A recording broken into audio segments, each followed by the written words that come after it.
Hi, this is Josh Duty with a quick overview of how I use Quora as a marketing channel, in particular how I find good questions to answer, how I provide good answers to those questions, and then how I use those good answers to drive traffic back to my site so people can learn more about my topic and also so that they can get in touch with me so that we can communicate over the longer term through email. So if you go to fearlesssalarynegotiation.com and look at the recent articles link in the footer, you'll see lots and lots of articles that I've written that I'm able to drive people back to from Quora with good answers.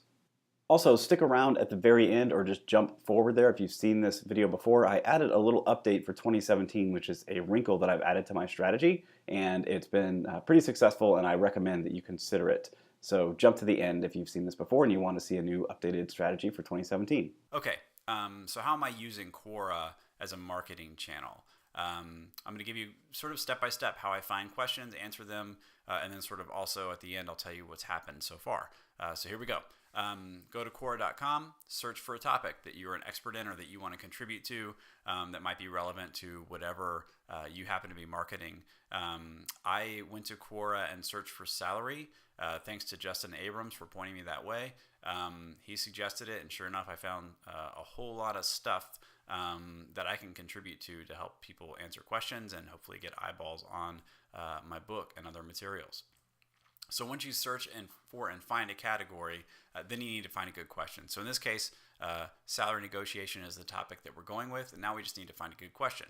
Once you choose the category, you're dropped into the FAQ page for that category, and it'll show you, 7 or 8 of the more popular questions that are in the FAQ.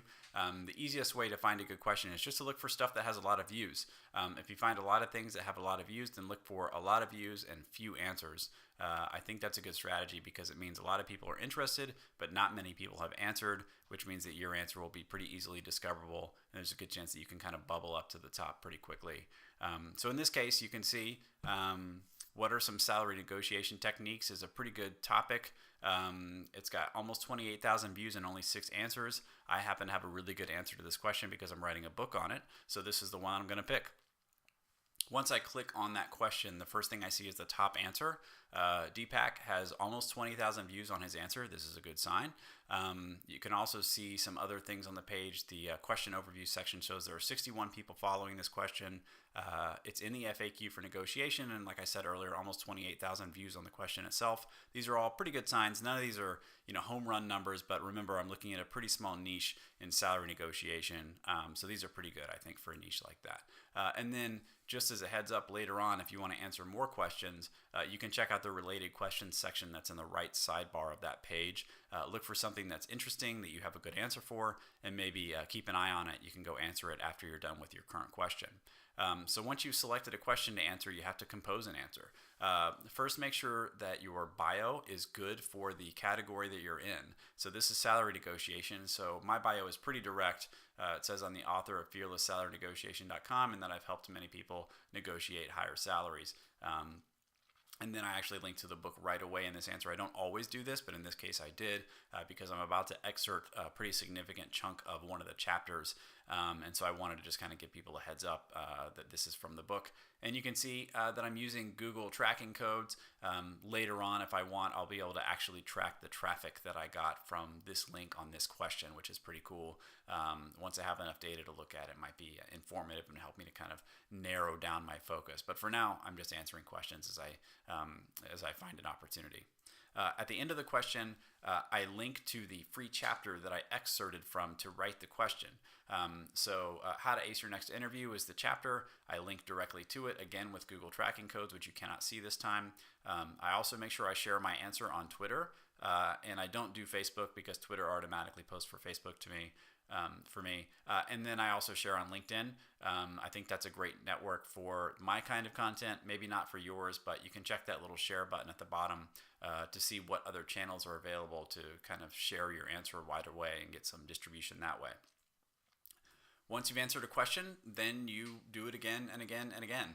And that's sort of the trick I found with Quora, is that it's more of a long tail sort of building up over time. And I'll show you a graph in a minute that shows this. But my strategy was not to just go answer a question and get a bunch of views, but my strategy is to answer a question or two every day and have views on those questions and answers consistently build up over time. So let me show you a few numbers really quick to give you a sense of what I'm talking about. So that question and answer that I showed you got 826 views over a week. That's okay. It's not great. It's not terrible. Sometimes I'll get 40 or 50 views on an answer, and sometimes I'll get thousands of views on an answer. So this is sort of in the medium okay range. But what's interesting is if you look at my graph here, these are my Quora stats for all time. You can see that I came out of nowhere and just started answering questions a few weeks ago. This particular answer that we looked at was from November 9th, and you can see that I have 2,100 views on my answers that day. You'll remember that I only had 800 views on that particular answer, which was the only question that I answered that day. So what that tells me is, yes, I only got 800 views on that particular answer on that particular day, but I got 1,300 views on other answers that I had already posted to Quora before then. I think that's pretty interesting, and it sort of confirms what I was hoping would happen, which is even on a slowish day with only 800 views on an answer, I'm still getting quite a bit of views overall, and you can see that there's sort of a trend up and to the right. It's loose, but there's a trend up and to the right for my Quora views over time.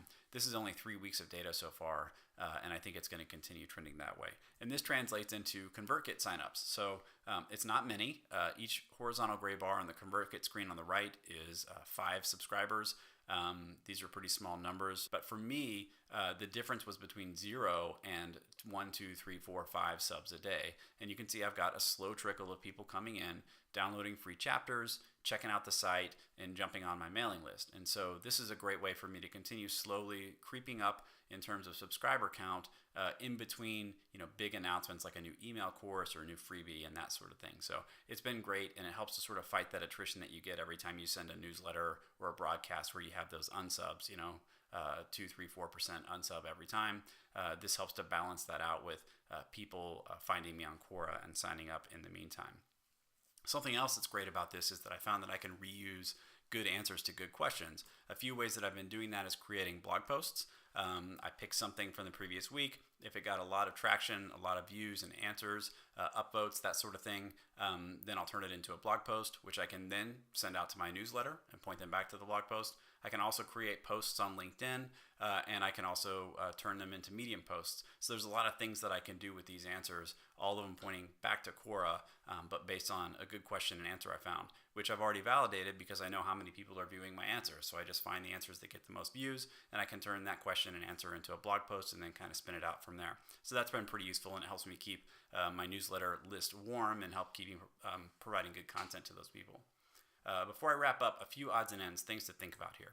Okay, my weekends are pretty slow on Quora for my particular niche topics, so that's something you might want to focus on. Your weekends may not be slow, but it's important to find out if you have days or times during the day when posting a really good answer that you've been saving up is not a good idea because people just aren't viewing answers to your types of questions on Quora. So an example of this is that I found that weekends are pretty slow. I actually found a good question and had a great answer for it yesterday on Sunday. Instead of posting it yesterday, I decided to sit on it. I posted it this morning, and it's got 5,300 views so far today, which is by far my best single day. I think it would have been a lot slower had I posted it on Sunday. So that's something to keep an eye on. Is you want to make sure that if you have a really good answer that you're hoping a lot of people will see, make sure you post it when people are actually viewing answers on Quora. I think you'll find that out over time. I don't know how you would know it other than just kind of looking at your own stats and seeing which days you get more traffic. Also make sure that you upvote good answers when you see them. The purpose of Quora is to help give people answers to questions they've asked, and you can really contribute there not only by answering questions but by identifying good answers and upvoting them. Don't spam people. This is not a marketing channel where you just go spam people. First, you provide a good answer to a question. Then you point them to the content that you've created that's related to your answer to that question. And then finally, answer suggested questions when you can. People will, once you become a most viewed author of answers, people will suggest questions that you can answer for them. A lot of times I found that those people's questions have been asked a couple of times. They're not getting a lot of traction or answers, and I like to look for ones that I can actually provide a good answer for so that they finally get a good answer and they can stop kind of waiting and waiting and waiting. So that's a good way. I do that usually on the weekends, actually. It's a good way to kind of get back to the Quora community and make sure that I'm contributing valuable content. Okay, your action items. Find relevant topics. Remember, we search for a topic on Quora.com, and then you look for a good question on the FAQ page. You're looking for a lot of views and preferably not very many answers if you can find that combination. You want to compose a good answer. First, you compose the answer, then you link to other content, and then you do it again and again. Okay, I hope this helps. Good luck.